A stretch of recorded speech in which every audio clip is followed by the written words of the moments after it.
মায়ের কোলে ঘুমানোর বয়স, হাতে থাকার কথা ছিল বইয়ের পাতা। আজ সেই রামিসার রক্তে ভিজেছে মাটি, ডুকরে কাঁদছে বিধাতা। 8 বছরের ছোট্ট শিশু, কি দোষ ছিল তার? কেন তাকে সইতে হলো এমন পৈশাচিক অত্যাচার? পুতুলগুলো পড়ে আছে এক কোণে, সেই হাসি মাখা মুখটা আর ফিরবে না নেড়ে। এক অমানুষের হিংস্র থাবায় শোকের আধার নেমেছে আজ বাংলার তীরে তীরে।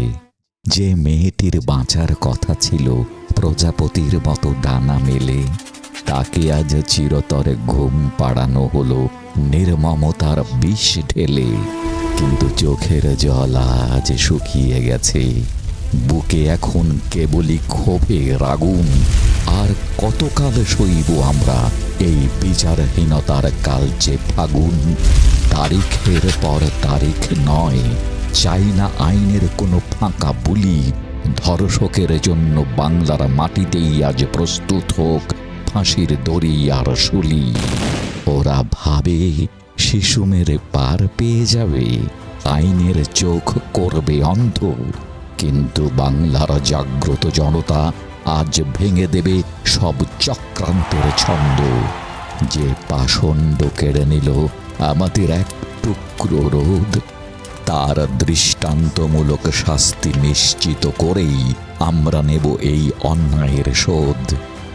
আর কোনো নীরবতা নয়, আর কোনো মোমবাতি হাতে শোক পালন নয়।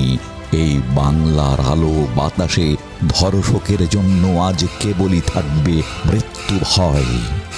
আসুন আজ এক হই আমরা, গর্জে উঠুক বাংলার প্রতিটি প্রাণ।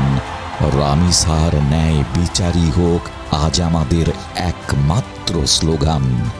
ছড়িয়ে দিন এই ক্ষোভের আগুন প্রতিটি ঘরে, প্রতিটি বিবেকবান মানুষের কাছে।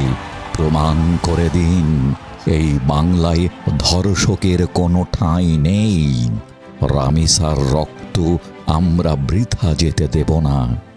বিচার আমরা বাংলার মাটিতেই আদায় করে ছাড়বই।